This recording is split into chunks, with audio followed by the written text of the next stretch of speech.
What's up, everyone? This is Press X to Ramble. Press X to Ramble is a podcast where we get to talk about whatever we want. And today we are rambling about Shang-Chi. I think I got that right. No, you didn't. No, I thought it was she. It's not she, it's she. It's Shang-Chi.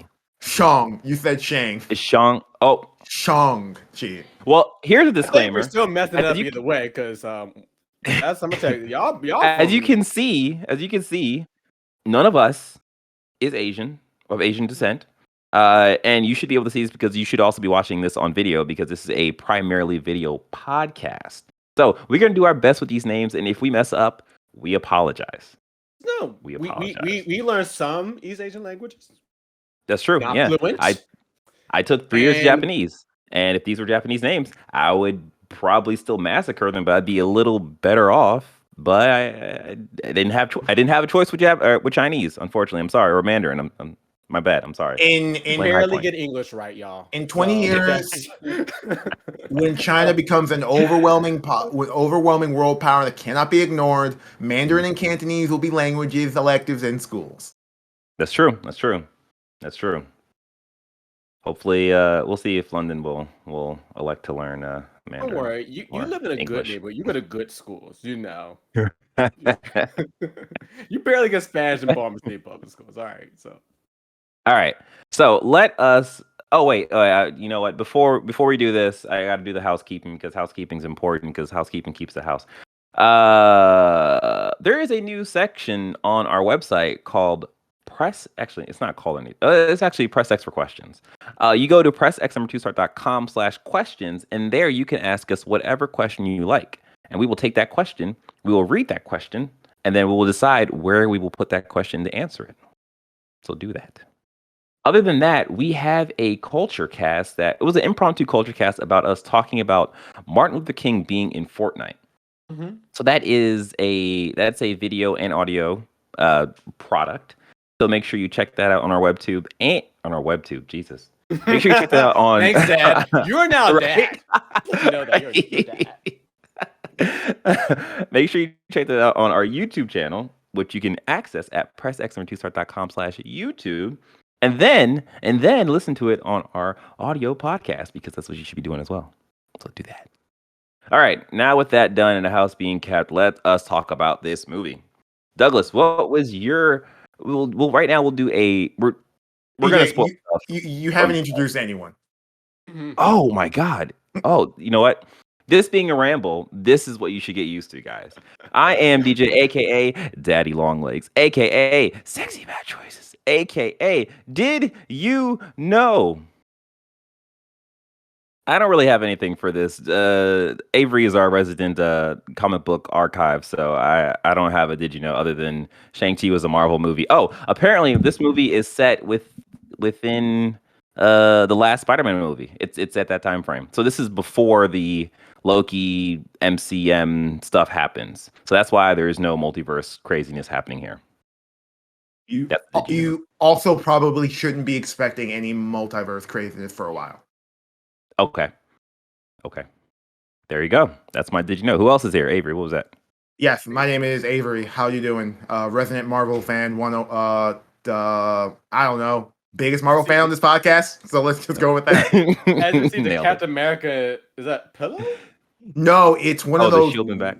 It's one of those weird, like, lacquered images on a frame. I have a Guardians of the Galaxy one. That's here's the thing. My room's in a weird state where like I want to mount these on the wall, but like I don't there's windows and stuff. So I'm like,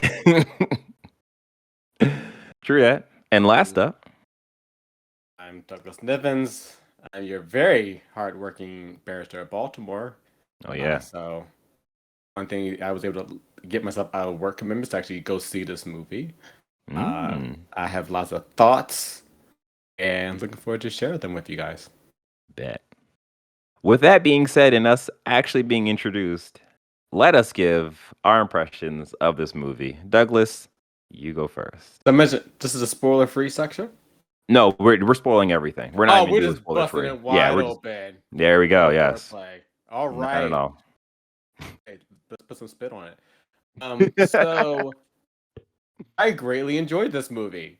I I didn't have low expectations of it, but I really, really enjoyed it. Like I said, and the acting, the construction of the story, like I said, Disney knows how to kill off a parent, and they did that well. Times two. Yeah. Aquafina, keep yourself a job. I love that girl. Yep. Always working. You get so many S-bombs in this film, so yay for PG-13 standards here. Mm-hmm. And like I said, it was well worth my time, my money, and it's not worth. Now I will say it's not worth like the $20 to buy the Shangshi skin on Fortnite. So I wouldn't recommend you doing that. Don't go that far. But it is a good movie. And I would say if you feel safe and comfortable, it's definitely a movie worth watching in a movie theater. I don't think you get the same effect watching it at home. So if you are safe and comfortable and able to do so, I would recommend watching it in a movie theater. Especially with that third act. Yeah. Yeah, you're gonna have some Game of Thrones flashbacks if you don't do that. Yeah. Oh man. Avery, what was your impression? Okay. I enjoyed this movie. I liked it. Mm-hmm. I didn't love it, and I had a lot of mixed emotions coming out of the theater, and it was one of those experiences that this is one of those movies where like Marcus is my Marvel movie buddy, where typically the two of us see a Marvel movie and then we spend the next hour to two discussing how we feel about it, dissecting it, and doing all that stuff. We couldn't really do that because Marcus is currently in LA now. Finally, he's moved into his new place and he's dealing with all that adult stuff to get that set up. So we really couldn't have that conversation. So I spent like a full day just stewing on my thoughts on this movie after the fact and how I felt on it with no one to really talk to. And ultimately I came out saying that this is a good Marvel movie. There's nothing aggressively bad about this movie, but I think in regards to its narrative construction, it's probably, for me, one of the weaker movies I've seen in a while. In that, have you guys seen Raya and the Last Dragon? No. We were supposed to see it, but we never got a chance to see it. Okay, well, it's on Disney Plus right now for free. Well, part of your subscription, you can watch it. But I was shocked when we got to the third act of this movie and it became Raya and the Last Dragon. Like, beat for beat. That is the exact same thing that happened in this movie. And I was like... Well, my question... You felt that. I felt Game of Thrones. I was like, this is the whole... My question, though, is it that Shangshi became Raya the Last Dragon, or was both movies pulling from like a classic Chinese mythology? Well, here's the thing. To that point, and this is me as a Marvel Comics comic fan historian, and knows pretty much a lot about Shang-Chi, or at least the last 20 years of his history, because he's a character who Marvel's never figured out what to do with after they got rid of the whole Yellow Peril aspect of him. He's always been a background character. He's always hung out in the same rooms as Iron Fist and things like that. But he's never really been a focal character. There've been attempts to put him on a bigger screen, but no one that's been able to nail it. This movie's giving him a boost in which now he's being featuring more prominently, which is good, but we'll see how long that lasts. But I can tell you that the entire third act of this movie is also the plot of Iron Fist. Oh, yeah. Okay. With a mythical city in heaven, with a dragon guardian. With the main character derives power from. The main character was also a spoiled rich kid who was dumb. There is trained by some other third party, which is fair, but it's one of those things where I watched this movie and I came out of it just like a lot of the narrative choices I found were super bizarre. Okay. And ultimately for me hurts the project for me, because I think the first 2/3 of this movie are like some of the best Marvel movie I've ever seen. Like in terms of, I like the villain, I like Sean, I like his supporting cast, I like everything, I like the choreography, I love it. Then it gets to the third act, and it starts to lose me, and it wins. It sticks the landing with the final fight and how that plays out. But the sweatiness of that third act, it's like I need to talk with the screenwriter and the director in regards to the direction they made with this film, because I just want to know why they made these choices. Well, Avery, okay. I wonder, is it not necessarily Iron Fist and Eye of the Last Dragon, although I can't speak to the latter, but is it more because we so closely link with dragons in terms of how we describe Chinese culture? That it is almost ubiquitous. You're going to see a dragon somewhere if somebody's Chinese. 100%. Unfortunately, and this is me, to bring back the comic book thing, Shang-Chi has never been associated with dragons. Oh, this is very much a thing. No. They added. But he's Chinese, and you got to tell Americans. It's like also, black people hip hop. I mean, another thing about that they changed about this film, which is probably for the better, is he's only half Chinese. It's the whole thing. In the comic books, or you? No, in the comics, he's only half Chinese. Okay. He's specifically had the other half?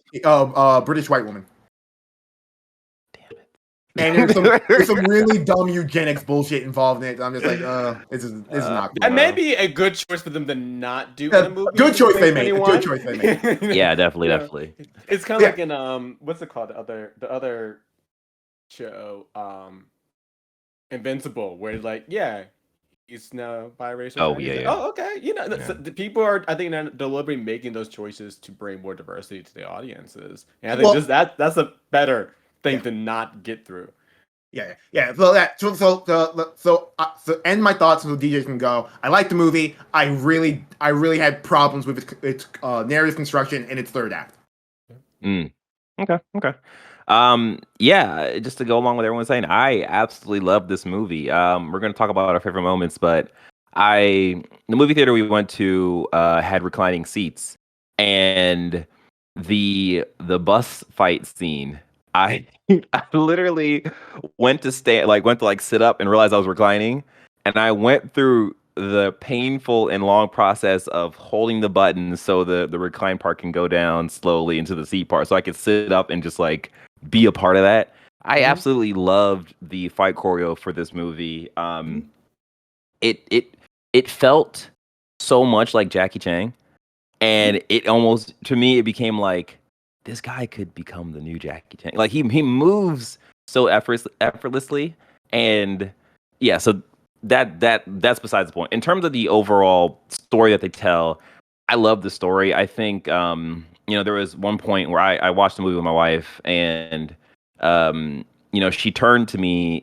I think midway through where he finally gets Shangshi and Xialing back home, and like my wife turns to me, he's like, the dad really loves his children. It's just that his methods are just awful.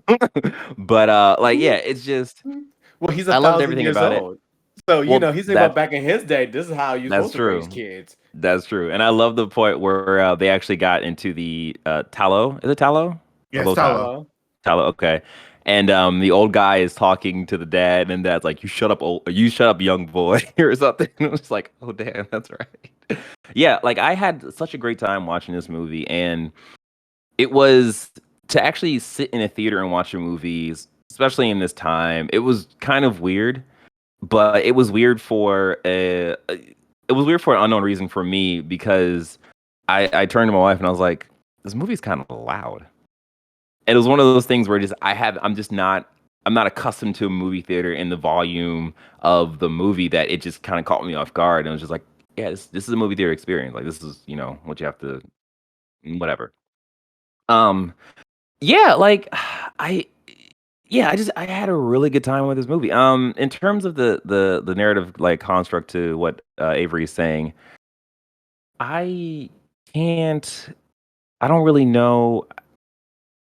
I'll be interested to get your thoughts in the critiques portion of this, Avery, because like I'm interested to really like kind of dig into that. Yeah. I do want to mention that there was some backlash in this movie that we're not going to really get into because that's just a different conversation. But Aquafina and her black accent or black scent thing, yeah, that we're aware of that, and it's a thing, and it it's kind of hard because yeah, whatever. That's a I different thing. would That's just a different say thing. it looks like one of my favorite parts. And I guess if we go to that section there, um, well, we'll talk about more Aquafina, but later. I'll hold that back. Yeah. Yeah. But yeah, overall I had a great time with this movie, and I am very interested in to see how Shang-Chi works with the rest of the cast or this new Avengers cast. And yeah, I'm definitely looking forward to it. So yeah, that is our impressions. And now let's just jump into our favorite moments. I'm not sure if you guys can hear London. She is crying right now. She's still crying. My wife is dealing with her. I'm Okay, not. yeah, because like right now, that was like the most like Yeah, I would say I don't hear her. So, that was but I the was just most say, Oh, that was the most Mandarin moment you could have had. Like, oh, my daughter's crying. I'm not gonna deal with this. she's it's breathing. Labor Day. You just need a day off. It's just terrible. Jeez. All right. Douglas, what was your favorite moment or moments in this movie? I think my most standout moment, like I said, it was the handoff of the rings between the father and the son. Oh yeah. This movie, one of the big themes is about parents and dealing with loss of parents and trying to find one's identity with two people who are both sharing that love of you but come from very different backgrounds. And so I love how, like I said, the father really loves his children. Yeah. That's quite evident. Harsh, you know, he was a rough dad, man. He's like, look, I have this high of a standard, and this don't cut it. He was quite adamant that his children, or at least his son, will grow up to be a strong figure. Mm, That moment where you see motivation behind the father is really the loss of his wife. I want right. to unify the family.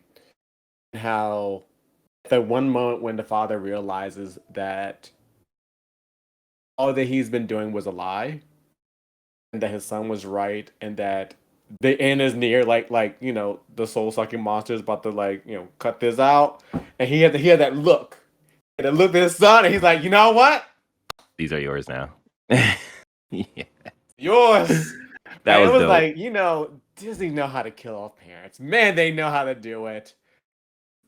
Beautiful, beautiful scene, Yeah. and I like how with this movie, as well as some of the more recent Marvel movies, they give you complicated villains who are not completely bad. Yeah. Yeah. Like his father, yeah, he's driven by power, and he wanted type of security for him life and his family, but he also at the end what he really wanted at that moment was not world domination. He just wanted his wife back, and he's like, I hear her, I see her. Right. Weird things has happened before. People snapping back and forth through Right. time. What? Why can't she be alive? Why And you know not? what? I really like the fact that in terms of the villains of the MCU, they're villains, but it's based off of your point of view. And I feel like in this movie, I really like that they went the extra step of actually showing us on screen the dad hearing the mother's voice, and it's just like, oh dang, he is actually hearing this. So it's not even a thing where he's just making this up. Like this is serious to him. So yeah. It shows Um, when because even like I think in a lot of ways, Aquafina's character Katie, she's kind of like the audience, which is like, okay, this seems all kind of Yes. weird. Yes. yeah, yeah, You definitely. got I Yes. known this boy who couldn't throw a punch in high school, and all of a sudden he's throwing moves in the back of his bus here. Right. What the Who WTF? are But then you? when she stepped in that room, it's all like these two gems by the tiger in it, which again, not a lot of foundation, but why these gems go to that tiger? Because all she said was use these gems to find your way home, like this a compass. Whatevs. Yeah, Very yeah. special effects though, because the room started moving to water, and all of a sudden she's like, "Oh, this is serious. Like water is moving here in ways that I can't comprehend." I really like I said, I love that the dad was a complicated figure. I love the handle of the rings, and I like how all the main characters had a role in coming together for the end. Right. In a way, even the father had a role in trying to bring down the main monster's demise. Mm-hmm. Definitely. Avery, Yeah. what's the So I think in more so than any Marvel movie, I think this movie has the best flashback sequence and the way they narratively weave that flashback sequence into the narrative. In that, Yeah. we see the flashback, then we see a little bit more of the flashback, then we see a little bit more of the flashback, and every part of the flashback we see reinforces the current narrative going forward in the main timeline. And I just think the construction of that narrative and what it says about Shang, his sister, his mother, his father, and their family and their relationship really works to reinforce the decisions that are made at the very end of this movie. Like, Mhm. I think the mother's death, because they couldn't have shown the mother's death before at any point until after their father had already started to go down his Gone wild. gone wild in the present, because Right. anyone with a mind would have said, "Oh, she clearly died right in front of you, right here. Like, there's no way in hell she's being sealed behind this way." So like, Right, right, yeah, it creates this interesting narrative, dramatic tension in that Shang knows that his mother died. He watched it happen. So when his father's saying your mother's alive and this is where she is, it's like when he's saying That's no, not you're true. crazy. Yeah. Like that's not possible. It's like he knows. Like, I think the way they reveal that information, The witness. yeah, the way they reveal that information is really great, and I genuinely like. I just genuinely love the construction of that flashback thing. It's one of my favorite flashback sequences. Like, I would also watch a Tony Long 80s 90s Mandarin movie anytime, any day of the week. If we can get like a Disney Plus series of just Tony Long as a Mandarin, just handling his business and being a semi bad dad, because like Yo. the emotional heart, like his ability after his wife died, his ability to show love is completely changed. But he still has that part of I'm a father and this is my son. Because like even when he shows, and one of my favorite flashback sequences is him going to the Iron Gang's like place of business and just destroying the place. Right. He still has that moment where he goes down to his son and is like, "You doing okay?" And it's like, well, that's the lesson. It's like, this is how you do business here. Right. This is right. a life lesson. This Right. is like, for him, I'm preparing my son for the future. So Exactly. You're right. and while Avery. Like to me, I go ahead. No, and while it's the father had a, it seemed to me, as Avery said, to how the flashback built together to me, the moment is that the father always had a plan that his son would take over. He just didn't know when. So I agree with Avery in that the construction of the flashbacks reinforces the ultimate decision. I actually I took that the father fighting the Iron Gang a little different in terms of I took it as this is my apology for not being there to protect your mom. And it was one of those things that like he did that and he to me I kind of read it as he felt like he failed his son because he didn't teach his son how to defend or how to fight or how to do anything because he was just being like trying to be a good dad and kind of separating like the 10 rings aspect of his life from the family life. So when the mom died, he realized like I've kind of messed up, not kind of, like I've messed up because I should have taught my children how to, or at least my son, how to fight. And I didn't do that. I read it. This is how I read it, DJ. He read it in that. Although I will say that later on in the fight, it that kind of gets debunked because the father says something like something to the effect of like it's your fault, Shangshi, or something like that. I don't know. Whatever. Well, you should have died for the cause. You should have died next to your mama. Or Shang-Chi got 1,000 years. He can make another son. He be all right. Which is I'll set out of rage and hate because like in that scene, like Shang watched his mother die and couldn't do anything to stop it. His father took him with him specifically to not only demonstrate what they would need to do to like get revenge, Mhm. but to like Point out to test people too. to test whether his son would have the resolve to go along with it. Because he makes a point to ask Chang, will you help me on this? And I do think he loves his son enough to been like, if he said no, would have been like, because the entire situation, I think it's very manipulative. But I think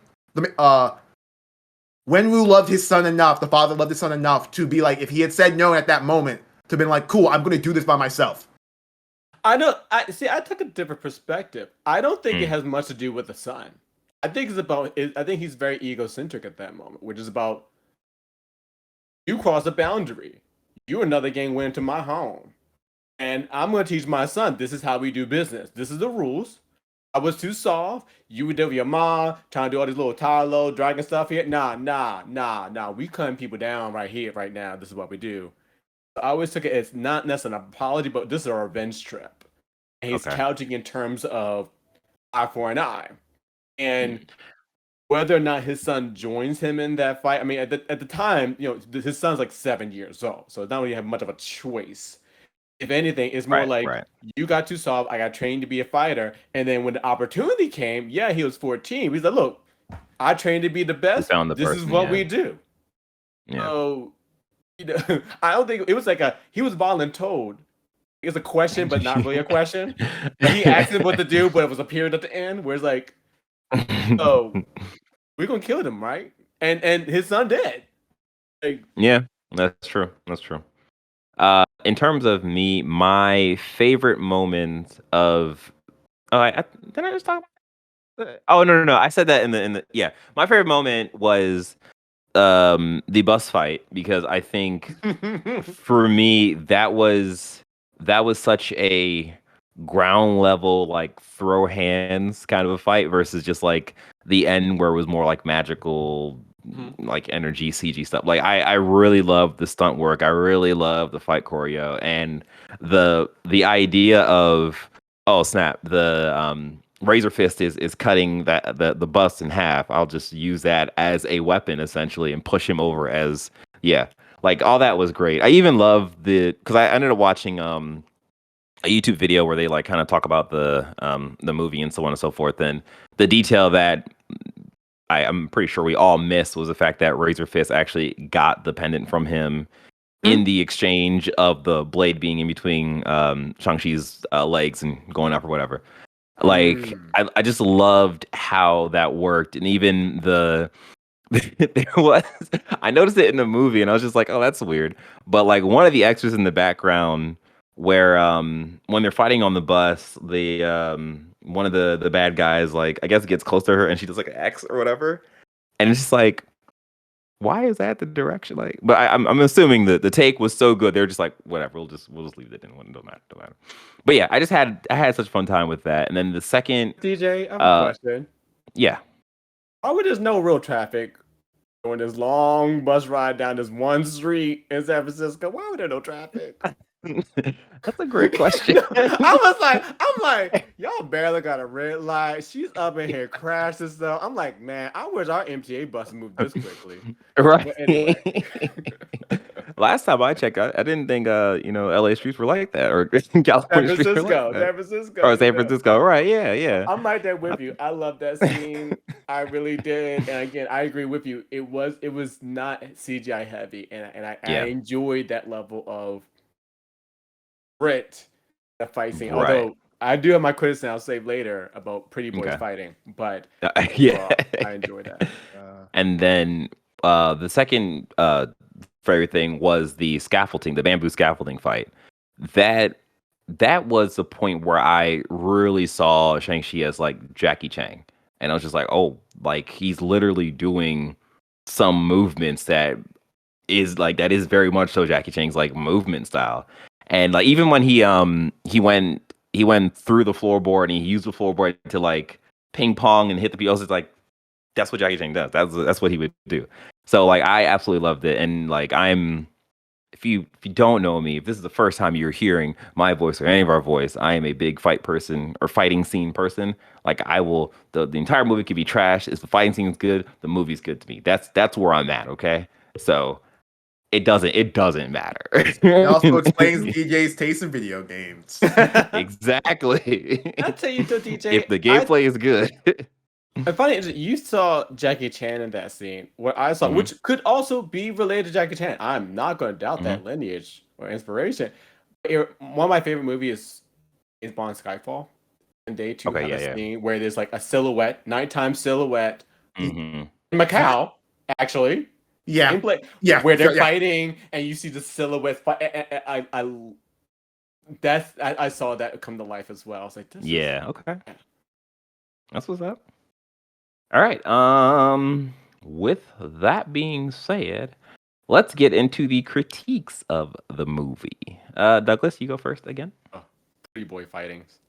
So Oh, yeah. this is a good. I used to see this a lot, but for female fighters, especially in MCU, like most notoriously Black Widow, where somebody's having a fight, a gritty fight. Like there's hand to hand combat here, makeup flawless, and it's like I can walk to my car right now and I will break a sweat. These people look glistening out there, Right. looking glamour. And then I'm like, Shang-Chi has like flawless makeup here, riding the dragons like Khaleesi. And this poor hair doesn't move. I'm like, okay, all right. It's that type of like boys fighting. I'm like, if you're going to have a fighting where you're in the water, you're getting Mhm. roughed up, there's soul sucking creatures around you. I'm but you get dirty. You're getting dirty, blood, something. But this is PG-13. This is Marvel, where pretty people with powers fight, and that always amuses me. Where I'm like, y'all, okay. That's a good point though, because I'll say even like the dad's hair moved more than Shang-Chi's. It's like I said, Shang-Chi Oh, got man. amazing makeup. That's all I'm saying. Look, it's a critique wrapped in with a compliment. Right. There was one point during the flashback wherein he was training with him as a child was training with the mask fighter Dealer. I don't The Death Death Dealer. okay, yeah. Dealer. And like basically he's Death Dealer sounds got the rough, dagger man. to his face and like cut him. I was like, "Oh, this is okay." Like that's a lesson learned. But it didn't really another thing too actually. Another thing too. You know what? I'll jump in. I'll do my critiques and then Avery, you'll go. This is a very very very very very very very very very tiny critique, but the the child the child version of Shang-Chi, he had like a scar, like a circular scar on his eye. And I was like, oh, that's interesting. Cause like the way that they framed the scene, like the light kind of reflected off of his face and you clearly see it. And I was like, oh, that's interesting. I wonder if they're gonna get into that. But then when they jump to He's like adult, Harry like Potter. but when they jumped to a adult version of him, he didn't have the scar or anything. I was like, Because huh, he's that's pretty weird. now. He's in LA or San Francisco. He got some work done. You're right. That's how he's glistening. Oh man. But yeah, my real critique with this movie, and again, like I love this movie, so it was really kind of hard to pick stuff, but I felt the Abomination and Wong fight was kind of just thrown in there. I will talk And about. Okay. I get that mindset because in Yeah. a vacuum, that fight seems entirely bizarre, but it serves two masters, and I'll talk about that later. But continue. Okay. You Yeah. gotta Like remind me, who's that supposed to be was Abomination. He's the villain Abomination from the Incredible Hulk. from the Incredible Hulk, but that Hulk movie was separate from this Marvel MCU. No, it's not. It's considered canon. The Edward Norton. Well, I guess yeah, because Abomination is in. Okay, yeah, true. Okay, but yeah, like that was weird to me because they showed that in trailers, so I thought there was going to be more to it other than like it was clearly staged. And I was like, okay, that's cool. And then even when Wong did the teleportation and they both went back into what looked like Abomination's like capture or like cage essentially. I don't know if that's supposed to be the raft or what, but it was just like okay. And then at the end where Wong was called Shangshi and what Aquafina and Katie. Katie. To go with them. Yeah. I don't know. It was just weird. Like it's a very small critique on my side, but it's just like I wanted more with that, but yeah, whatever. So Avery. I thought that was kind of like that light, like what Marvel does. It's like potpourri. They're like they put that there, while That you're eating your popcorn. Yeah, I think. Yeah. Well, let me reassess some things. I'll talk to DJ's point right now, and then I'll get to my greater point. Okay. That sequence serves three masters. It's supposed to set this movie in the MCU, so people who are watching it recognize it's an MCU movie, because outside of them mentioning the blip and Thanos and all of that at the very beginning, and the appearance of another character midway through, this is very much one of the most un-MCU movies I've ever watched. In regards to it's like just standing alone in its own place. Good point. Yeah. So that been a problem to you? Yeah, it gets to my point. There are problematic aspects to that. Because there were choices they could have made that I don't know why they didn't make. But yeah, second, it's supposed to affirm that Shang-Chi knows Wong. So when Wong shows up at the end of that movie, it's an easier ask for why him and Katie would just get up and go with that character going forward. And three, oh no, Avery, some dude with a golden circle roll up in your house. Like, hey, we got come with me. You be like, nah, bruh. My ancestors tell me no. From a script writing sequence, it's supposed to make that Wong showing up less sweaty and less of a Wong is the most prominent Asian person in the MCU at this point, so we're going to find a way to put him in this movie. Let's try and make it less sweaty as possible when we get him into this sequence at the end. Because why didn't Doctor Strange come out of that portal? No, Wong has already had a prior connection with Shang-Chi, so this is why it makes sense. And third, I think it's supposed to serve to set some things up in She-Hulk. In that, Abomination. No one has seen the Abomination. We know the Abomination is going to be in She-Hulk from things Marvel has said. The Abomination has not shown up in a film sequence since the end of Incredible Hulk. This is a movie. This just lets you know that he exists, or his inevitable She-Hulk thing. And then based on the way they leave this movie, I don't necessarily think he's going to be the villain of She-Hulk. I think if She-Hulk's going to take its comedic bent, I think that she's going to be working to get him out of jail or some bullshit like that. That's a good point. That's actually a really solid point. Okay, so I was talking about my sort of issues with the narrative construction of this movie and its resemblance to other movies that Disney has made and other products in the Marvel Cinematic Universe. Number one, Iron Fist is one of my favorite Marvel comic book characters, period. I love the story of Danny Rand. I love Kun Lung. I love all of that bullshit. I was super disappointed in that Netflix show. I don't blame Finn Jones. I just blame the construction of that show in its entirety. I enjoyed the first season. It was perfect laundry doing move. Like, I literally do laundry. You got chore put in the background. Like, I played Breath of the Wild 1. I played Breath of the Wild while watching the first season of Shang-Chi. Like it was not Shang-Chi. I mean Iron Fist. Yes. But my issue with Iron Fist is that the belabor this point is that it was one half fucking Suits and then one half an actual Iron Fist show, and I'm like, I don't think we need extended sequences of people in a boardroom like talking legal mumbo jumbo, and I think we need more of the Invincible Iron Fist bullshit, but that's not a hero there. But however, they rip wholesale large segments of that worlds and plot to fit into Shang-Chi. Like the minute they start talking about Tao Lo as being a mythical city in heaven, I'm like, oh cool, it's gonna be Kung Lao, it's gonna be Kunlun, and this is how they're gonna tie Iron Fist into Shang-Chi. Like, nah, it's just a random place called Tao Lo that doesn't exist in the Marvel Universe at all. I'm like, what? That's a weird choice. It's so mythical and big. Of course, it can have multiple mythical cities with dragons in it. Why not? Well, to that point, Kunlun is part of 7 mythical cities of heaven, and in the comics we all know those mythical cities. Tao Lo is none of them, so they just made up one whole song. So if Iron Fist shows up now, it's like, so are we going to use Tao Lo now, or because they exist. It's the exact same thing. They even got a fucking mystical dragon, which, to get to the dragon, I have no idea what I need to call this fucking Fin Fang Foom. No, it's the Great Protector. It's just a random dragon that doesn't exist in the Marvel Universe. Wait, is Fin Fang Foom like is that okay to say? Like, is that a problem? I feel like that. There's nothing racist about Fin Fang Foom. okay. Gotta ask. I don't want to do a racism, but that sounds Okay, so here's the thing. Fing Fang Foom is an Iron Man villain. It's a giant green dragon with purple pants. It's super funny, super Silver Age, super cool. Purple pants.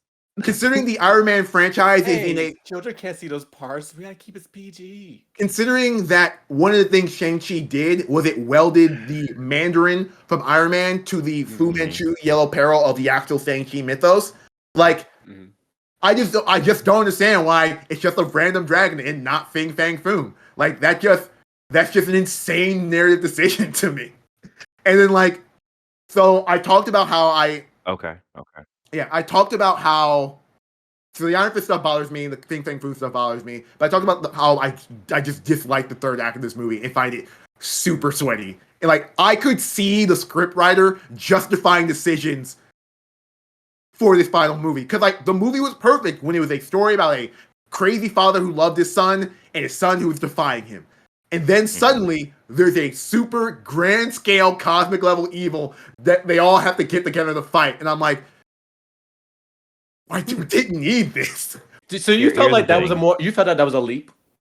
Yes, and here's let me get to my point. Okay. I know the reason that mythical dragon entity, all that bullshit exists in the movie is to justify Shang-Chi's place on the Avengers going forward in a post-Endgame world. Because just having the 10 rings, he's got powers. People are like, but he just killed. He's kind of like Iron Man, where he's a human being with these powers, with equipment that's powerful. He's more like a lesser Thor, if that makes sense. Yeah. Yes. But we all just saw him take out a cosmic level threat. So now for the audience, it will make sense when he's hanging out with, say, Thor, Captain Marvel. He won't be what happens in comics, where like you put together your Avengers and you invite Shang-Chi, and I'm like, I don't think we need him. Why don't we just call Iron Fist? Iron Fist actually has powers. Okay. Because that's the thing. I didn't think it was a giant leap. Now one, I'm not wedded to the comics, so that's outside of my purview. But to me, it was like it gave sense that something supernatural happened because Dad's hearing voices in his head, and we're not supposed to assume that he's insane. So we're assuming that his voices, and the movie gave us voices to say that he is not insane. It's just that he's hearing spirits from a wall, and because this is China, and this is how American cinema always pictures China, mythical things always happens in China. So to me, I see more of a like China dragon, like I said, black people in hip-hop, You just made the connection. People in business just doing business meetings. Like this is a this is a trope in which we're just riding along because that's what I just we've been think told. From a narrative construction, we didn't need giant monster dragon. It could have been. We needed my giant monster dragon because that's why people went to a Marvel movie. They expect something supernatural now. So I just think from a from a narrative construction of this movie, if it didn't have a giant dragon, the third act would be so much better than it actually was. So real how quick, would Dad give up his rings? Wait. He would have the same revelation that Shang-Chi had, in that he realized everything he was doing was wrong, and then his son just refused to kill him. And then they can have a cathartic moment between those two characters. So I had actually a Hail Mary in terms of what I was expecting for this this third act to be. So I thought behind that portal was the evil Doctor Strange from What If. In my mind, I thought that would be a really cool connection between this show or this movie and What If, because the last episode was evil Doctor Strange being basically trapped in that pocket dimension. In my mind, I was like, okay, well, maybe they can do a thing where he's been trapped in this pocket dimension, and then Talo is this mystical place where we don't exactly know where it is. So they actually could be connected with this pocket dimension, and the Protector sealed off the only portal that had access to Doctor Strange. And it was a thing where Doctor Strange, the only thing it could figure out to do was to reach out to something that it felt was powerful enough to break it out. And it happened to be the father with the 10 rings. And it was a thing where, in my mind, I was hoping, didn't happen. I was hoping that the dad would just like knock the portal or the gate down or whatever. This would be a giant black portal, and then out walk evil Doctor Strange. And it's just like, oh my God, this is insane. But that didn't happen. Then we got this giant freak dragon beast thing. It was like, all right, cool. So back to my earlier point of it not needing the dragon and what would they have instead?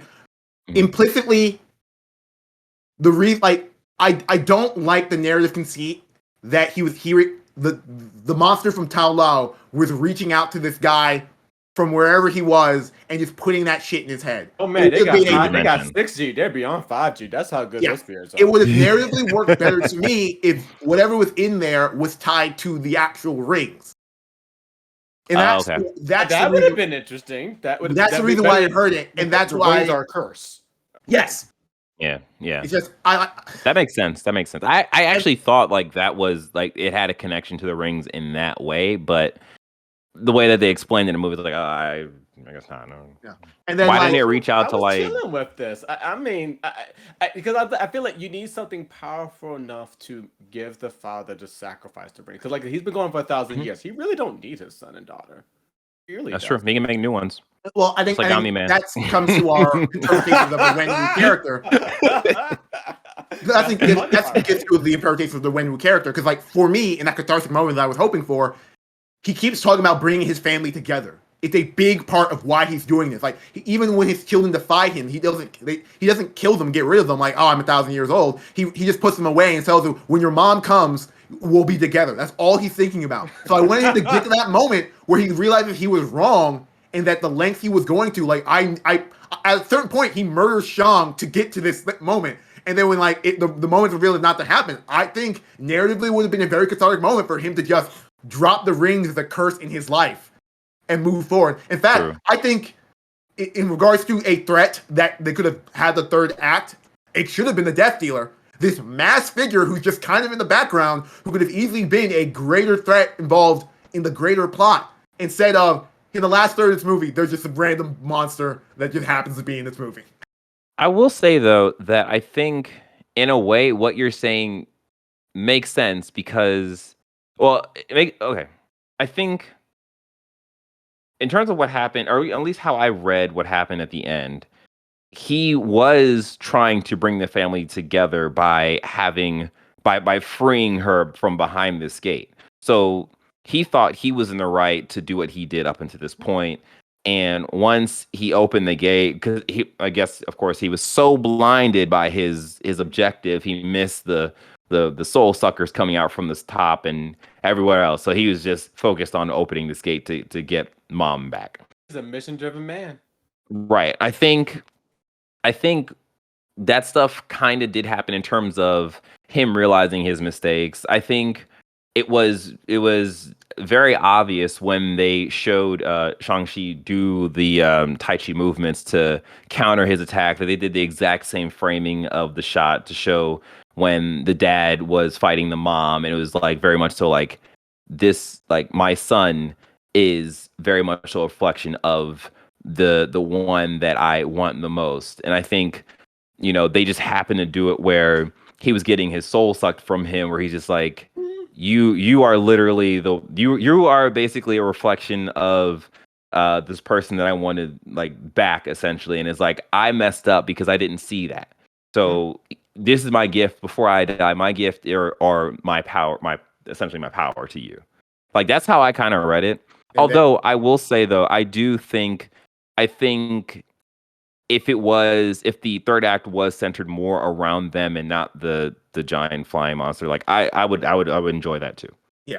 I would. And then my last critique is that this is the same problem I had with the last act of Black Panther, which is a movie talking about Tao Lao and why it exists. It exists to create a Wakanda for an Asian audience. So this movie is a weird parallel reflection of the Black Panther movie, which works in some ways and works in other ways, but also suffers from the exact same issue I had with the finale, in which we're going to have a giant fight between 20 people and 20 people. And it doesn't have the size of scale that like you want to expect, but everyone's treating it like this giant big thing. And I'm like, this is uninteresting. I did like flying monsters though. I did like when the Soul Sucker pulled out Death Dealer, and Rick was like, "All right, we the construction of this third act is a lot better than the construction of the Black Panther third act, because there's an outside force intervening and making it a more interesting thing. But every time it flashed back to the his awful GI Joe henchmen, the 10 Rings, and their dumb Ninja Turtle armor and fucking lightning swords, which I'm like, oh, this is dumb. And then I do appreciate though. I do appreciate the fact that the dad came to this place not with guns but with stun weapons. And he's like, I'm not gonna kill anybody. I just want to get the mom. I'm not gonna kill anyone. I'm gonna burn your house. I'm gonna burn your world to the ground. Which sort of implies that he's going to murder everyone. No, they can rebuild. They got a bunch of trees. Yeah, there was no guns at all. He used guns previously. Like, why can't he have a gun? You know, like the only person that was capable of killing was Razor Fist. Razor Fist and Death Dealer, I think. Because Death Dealer always keeps the daggers on him. Yeah. Well, that's ultimately my general problem with this movie. Interesting observation. I never thought of it that way. Yeah, part of it also, I think Avery, one thing you're hitting upon is I feel like in many respects, Black Panther is held up as a great movie, a great representation. How do you make a movie that's not based upon white people, that has a high degree of authenticity, and still carry along with it good storytelling, good drama, good acting, so forth and so on. China is one of the largest, if not the largest, it's the second audience biggest for cinema. Correct. Yeah. And so I think that is why, in many respects, that may play a role in how they constructed this film, in addition to other considerations. But this is not a charity. They're making profit. They're trying to make money, trying to make deals here. So that may also influence it. But it is not like, I feel like Black Panther had the level of research and depth and intent. Like nobody's paying school buses of children to see Shang-Chi. Right? Well, they can't because of the pandemic. That's very true. People weren't. I don't think there'd be school buses of children going to see. Like I know people who legit paid to send school buses of children from their neighborhood school to watch Black Panther. Wow. Yeah. On that point, there is a difference between the nature of Black Panther and then the nature of Shang-Chi in regard to the demographic they represent. Shang-Chi represents specifically the Chinese, China and Chinese American culture and things like that. While Black Panther is a hodgepodge of every aspect of Africa, and that's one of my least favorite. Well, Sub-Saharan Africa. You don't really see much about. You don't see North Africa that much. Actually, he worshipped the Egyptian cat god Bast. Oh, you're right. That's my problem. And like, as someone with an African family, and it with like close African roots, the weird hodgepodge of every aspect of Africa, rather than just pick a lane and stick with it, has always been an interesting choice to me.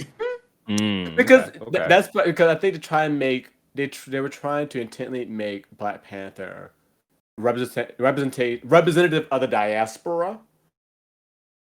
We represent everybody, so we don't offend anybody from being left out. Whereas that's not a problem that Shang-Chi has to have. I don't think that's a demand that Asian viewers are expecting out of it. Whereas I think Black viewers have reached that demand before. Yeah. But also Shang-Chi is a like, to me, I just feel like it is a really good movie that borrows a lot from you could argue some tropes of Chinese cinema. We see it so often, but they do it really well. One minor critique. One of the things I loved about this movie is when these Chinese characters walked into a room with each other, they all spoke Mandarin. They all spoke Mandarin to each other, and then when Awkwafina opened her mouth, now we're going to speak English. That's fine. They did a really good job of with the consistency of everyone speaking their actual language in conversations with each other, outside of some weird inconsistent moments, like he's having a heart-to-heart with his sister, and she just breaks into English for no real reason, and it's like, I'm like, okay. English is how she can tell her feelings in anger. Was mine. All right. Like I think in terms of like, just talk about like Black Panther versus this movie and like what it represents. I do, as being ignorant to the Chinese culture and just kind of just knowing stuff offhand, I really appreciated moments like when the dad looked at Aquafina and was like, "What's your Chinese name?" Oh, And it was and just like, because and then that's a parent he question. That's a exactly, and parent he question right explained there. like your name means stuff. And the thing is, like, I have a friend who is Chinese, and because like her I guess American name is Snow, and I'm just like, oh, that's cool. But then I was just like, that's not your like real name. And then we had like a conversation about it, and it's like, yeah, like your name has meaning. It was really like nice and effective to see it done in that manner in the movie. So to me, like I was like, oh wow, okay. And on that beat, like I think a thing that goes over everyone's head, and like you have to have like Chinese American friends to understand this comment. So I didn't. I had to watch someone explain it to me, and I think it's actually a market choice. Is that when Katie walks into the Fight Club and she's like, I can't speak Chinese. The guy's like, oh, don't worry, I know my ABCs. In my head, I'm like, oh, he's talking about the English alphabet, and then someone pointed out, no, he's talking about American-born Chinese. Yeah, okay. I'm like, that is an inspired and great choice. Yeah, because they had a writer who knew what they were talking about. Yeah, and then I want to move on for critiques because I want to have more deeper conversations about characters and things like that. But one thing that I also kind of bothered me is I don't understand why they used Macau in this movie as the setting of her Fight Club empire when they just went out of the way to establish Madripoor as the exact same thing. Yeah. In a previous work. Yeah, that was my like. I was like, it'd be nice if it was the same place, and yeah, but yeah. Let's move on. Yeah. So what we're gonna do is actually just jump to the post credits scene and any cool Easter eggs that we saw, because we kind of talked about the heroes and we didn't we talked about the heroes and we talked about the villains. Is there any standout people you want to mention before we jump? I just want to say Aquafina keeps the job, and I love it. I know some people are upset about her. I never felt I'm like, she's a comedian. She's there to make people laugh. I didn't feel offended. I feel like she just I just like for not just the comic relief, but also there's moments where they treated her with sincerity. Yes. I did not necessarily need her to be coupled up with Sean. I think I didn't need that ending. Yeah. And they're not. The relationship between these two characters is super weird in that the relationship is super romantic without anyone saying anything about romantic and both of them treating it as platonic. In that one of the first scenes, you don't see that among straight people. Yeah, which is good, but it also vibes for me with a lot of Iron Man 1 things and stuff like that. But like, it's one of those weird things where like I don't think we need the scene in the beginning of Katie's grandmother asking Shang, hey, when you guys get married? And I'm like, oh, so they're seeding this. And I'm like, I'm like, that's what a grandma would ask though. Yeah. She'd be like, you know how old I am? I'm waiting for where my great grandbaby's at. I think for me, I think from a script construction, we didn't need that scene because it colors the rest of the relationship going forward. Somebody's having a conversation right now. Like that right now, grandma's asking where my baby's at. You coming here on Labor Day weekend, where my children at? I just started school. Okay, and I'm about to die next year. What you gonna do? you all have throw down the guilt trip, don't you? You all have better experiences with grandparents than I do. So speak to that. I'm trying to make some babies right now. I tell you, right.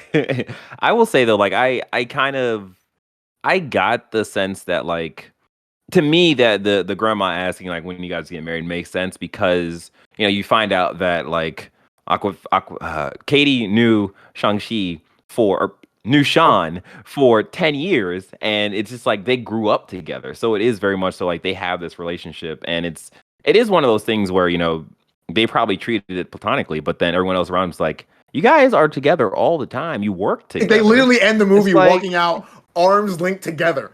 Yeah, and it's just like, okay, it's one of those things where it didn't bother me too much.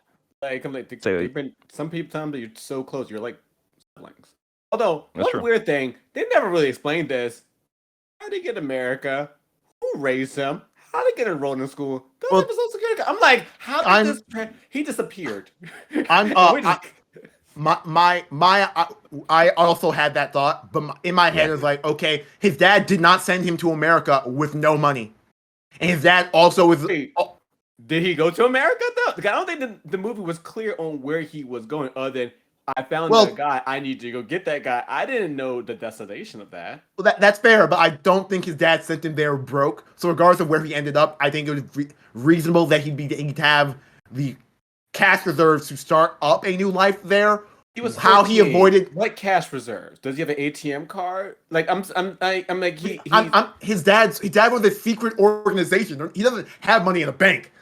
Oh, yeah. But again, how does the son get the money? No, but wait. We're missing one part in the movie where the dad said, "I always knew where you were."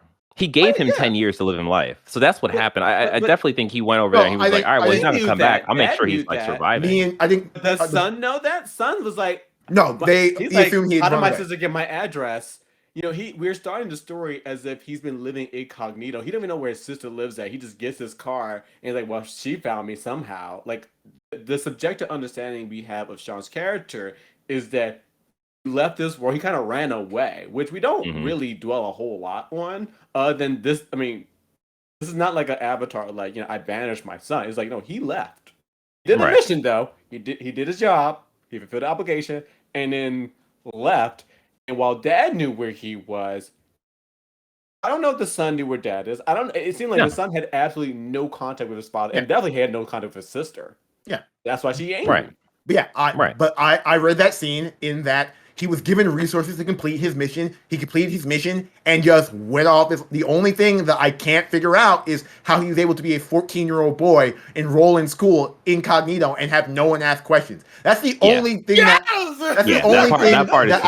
I'm confused on. But him building a life out in San Francisco after the mission and running away, doing all that I have no issue following that track. If they said like, I was in an orphanage, I got in the foster care, something, little sprinkle there. It just like, he just showed him in high school, getting picked on, and Alcaphin was like, or Katie said, don't do that, and start breaking the song. So that's what I'm like, that was one little plot hole. I like, but back to adopt him like Urkel? I don't know. Back to Rinwei, aka Katie. I think she's a really fun, good character, and I always love a good Awkwafina in a film. Like, she's the best part of Raya and the Last Dragon. Just watch that for her as a dragon. Just learning how to be human is fantastic. But it's she very much, about halfway through the movie, she very much feels like a narrative construct in less of a character. If that makes sense to you, in that she shows up in scenes so people will speak English, and then the movie has to find something for her to do once they get the Tao La. And I think that is one of the sweatiest moments in the movie, where she suddenly becomes Hawkeye. It makes an insane shot. Yes, she did. With like with one arrow of training the day before. Well, Actually, I was think dusk. She might have gotten 1 hour training. I think the thing that they don't touch on is that Talo. So I had a thought that Talo might exist in the same realm as the TVA, but just like separate somewhere else from that giant city or whatever. It may not be the truth, but I think in my mind felt like time worked differently in Talo. So they were training like maybe for like a week or so. They implicitly said they had 3 days. Yeah. Oh, did they really? Oh. Yeah, they're like, our dad's coming in 3 days.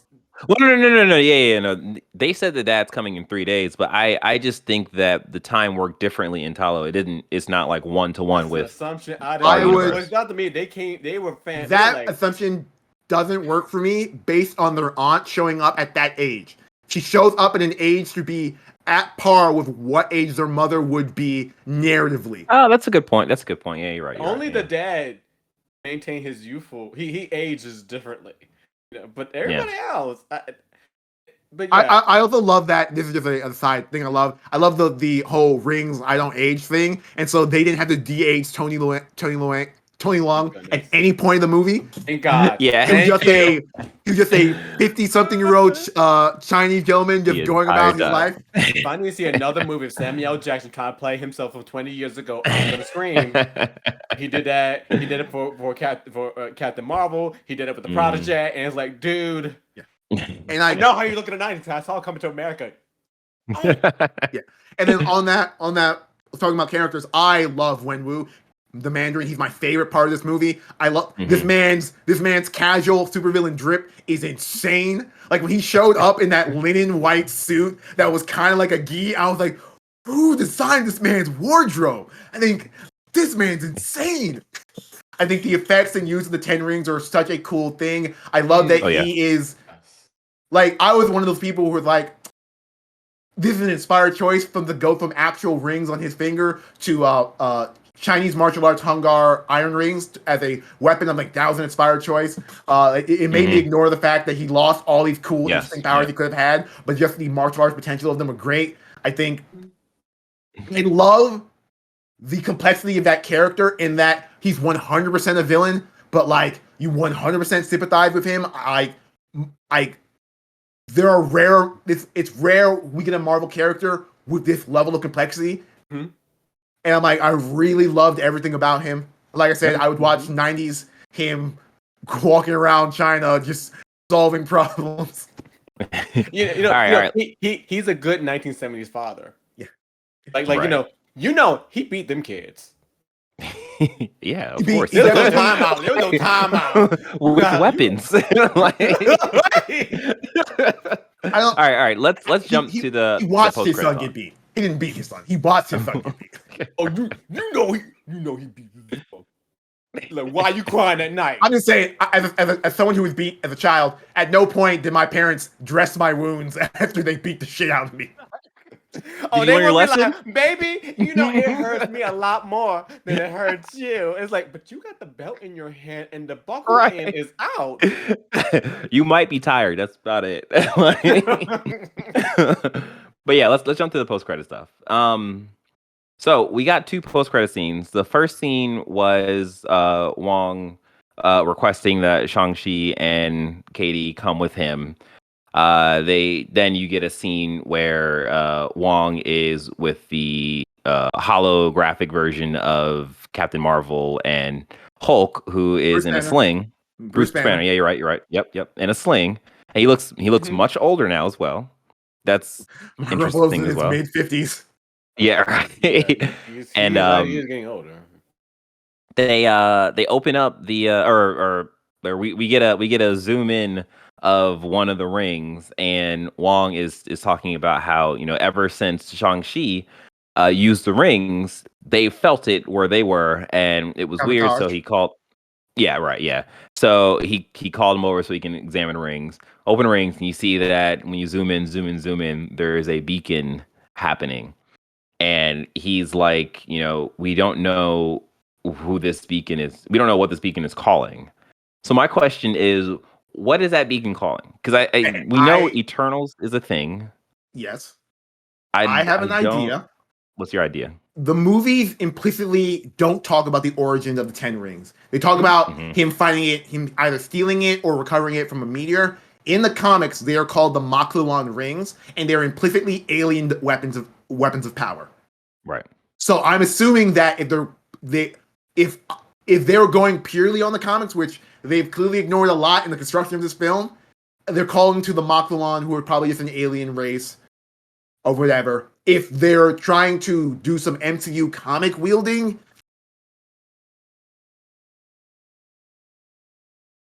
I got no idea what they're calling. Like I'm just thinking of my head of what they've got what they're working on right now, and I'm like, I can't think of how this would attach to anything. Right. Well, actually, no. It may attach to what's happening in Miss Marvel, but if it does, I'll be super pissed. Could it? I just like how she does the normal. I just showed up here. Oh no, I'm busy. Yes.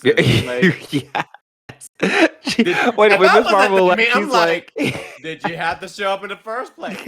Okay, so when she was like, Banner has my number. He'll call. And he's like, I don't have it. She does all the time. I don't have her number. Nosy.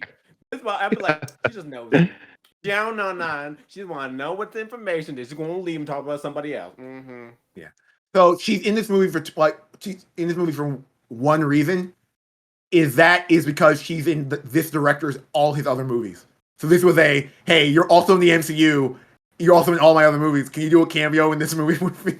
Because Wow. she doesn't have her Endgame hair. She's suddenly Yeah, back yeah. has her normal haircut from her real life and in her normal Endgame costume.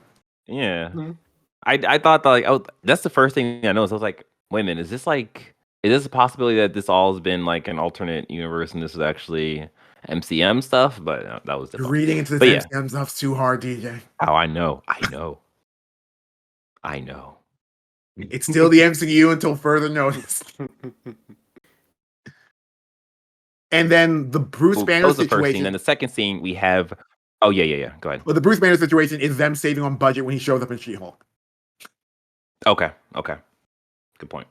And then the next scene we have Xialing is sitting at the head of this new Ten Rings organization where we see her train up women, and that, of course, that's the throwback to her dad basically having her just be over in the corner while the dad's focusing on training all these men and training the son and so on, and her brother essentially.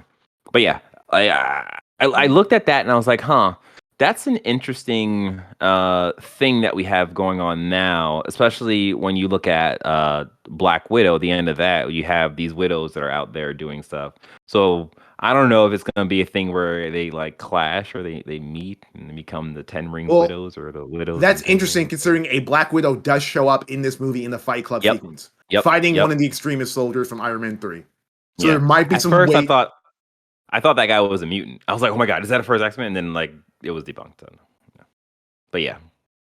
I think that second sequence is less impressive in regard to its weight, especially since we don't know what the future of Shang-Chi is. They just say the Ten Rings will return, but like as far as anything I've heard from Marvel in like all their press and stuff I'm talking about, there isn't a sequel into this movie like already established or worked on, or they like because in our I circles think it's gonna be a show because the way that they did the ten rings will return or whatever is it's in the same format as like Falcon Winter Soldier will return or Loki will return. I mean, they put these characters will return at the end of most of the Marvel movies. Oh yeah, you're right. Damn. So like, yeah, you're right. I'm more than happy to have a news story. I don't need, dad is gone. We lived on Lao. Mm-hmm. Maybe him versus sister. Maybe some other thing different. I would love a news story. If they are playing specifically in the Asian section of the Pan-Asian section of Marvel, there are like 3 avenues they can go if they're going to keep the format of Shang-Chi and the Legend of.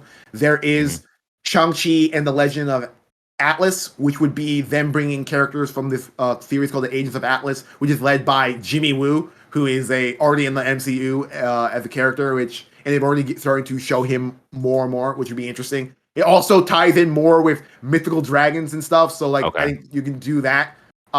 Then there is Shang-Chi and the Legend of Pan, which is like this weird modern Pan-Asian country where like every part of Asia is connected into this one mythical city in the, like the middle of the South Pacific that's filled with Asian superheroes, which if they want to like blow the fucking doors off in terms of Asian representation, they can go that way.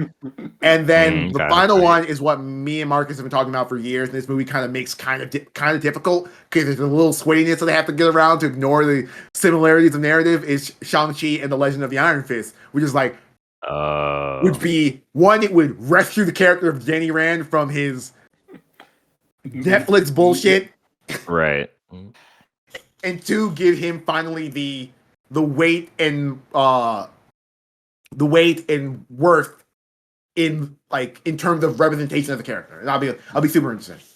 Because that's always been the thing in comics. Shang-Chi or Iron Fist. Iron Fist always got picked because he actually has superpowers, but Iron Fist would sit there and tell you, oh yeah, Shang-Chi's a way better martial artist than me.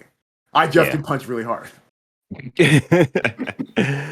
All right. Well, that has Actually, been. can I do one thing? Go for it. Yeah. This is the thing is that I feel like it's just we're marking this moment that like we've had 3 action films for primary Asian lead in this Mhm. year, which I think is Mhm. quite amazing. Mhm. Because we had G.I. Joe, we had The Project, and I think it's just amazing that we are able to have movies with a predominantly Asian cast that's not a period Absolutely. piece. And so I'm hoping that we have more of this cinema available. So yeah, I'm looking forward to it. Yeah, no, that's a solid point. Like it is nice to see representation in a way that it is widening the content that we're getting, and it's not always the same 4 white guys on screen doing stuff. Hey man, Maybe 5. I'm sorry. I'm I sorry. love the conglomerate of Chris's. You Well, I got to just feel you, like you can't forget about Tom Cruise though. He's still there I doing mean I feel like we his are. Tom. I think one day we're gonna look back at Crazy Rich Asians as like being a pivotal or influential movie. It's the modern Yeah. Joy Luck Club. Hmm. Like if you remember back in the Mm, day, Joy Luck Club launched a bunch of Asian actresses into sort of like cinematic height. Unfortunately, mhm. that the reach wasn't that big, so like they weren't popping off into different places. But like if you just half the cast of Crazy, like the main cast of Crazy Rich Asians is in this movie or another Yeah, Marvel property. Fan, Yeah. Michelle Yeoh, Ronnie Yeah. Chang. Yeah. Henry Golding was in G.I. Joe Snake Eyes. Gemma Chan has been in Captain Marvel, and she's also going to be one of the main characters of the Eternals. Mhm. Mhm. Yeah. No, it's really awesome to see like how far we've come. Mhm. And like, Yeah. it's also super awesome to see the Marvel universe get truly diverse. Not Mhm. here's our white character and his black best friend, which they've done with most of their characters, but Yeah. here's an Avengers. Like we're at a point now where if the Avengers were to form with the characters we have now, it wouldn't be 6 white people. Yep. It would Yep. be an actual diverse group of Mhm. characters. Right. Right. Now they just need some. Now they need some LGBT representation in terms of their heroes. I'm looking at you, Captain Marvel. Your character should be gay. You're sitting there raising your black daughter with her mother. Like no men in sight. That's because men. I don't know because you can say that for the Q Force Rumble, Is but it? Oh yeah, yeah. Isn't She-Hulk? Oh, is she? Yes, isn't she no, LGBTQ plus? No. she's very sex positive. Oh, okay, okay. Cool, cool, cool. That was my mistake. All right. Well, this has been our review. I'm gonna say ramble of Shang. No, wait, Shang-Chi. I There nailed we it. I go. nailed it there. Finally, It at took the me. end of the movie, you nailed it. oh, You forgive nailed us. it. Now This I is just why need we've you. been trying to avoid. Now I just need you to clean up Forgive your us. pronunciation of Jackie Chan and not Jackie Chang. Did I say Chang?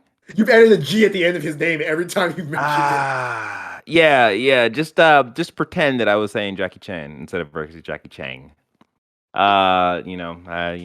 Things happen. Things happen. I can't control things I say sometimes. That's all we ask. But what I can control is the fact that this has been another episode of Press X to. Nope, that's not right. You know what? You just take care. You be safe. Make sure you check out our stuff on our YouTube at pressx2start.com/YouTube. And make sure if you have any questions on what we've said here, or you want us to answer any questions on the cast, you can go to pressx2start.com/questions and ask that question. So take care. Peace out. Bye, Watch this movie. everyone. Go watch this movie if you can safely. Yeah, definitely. Yeah. All right. Peace.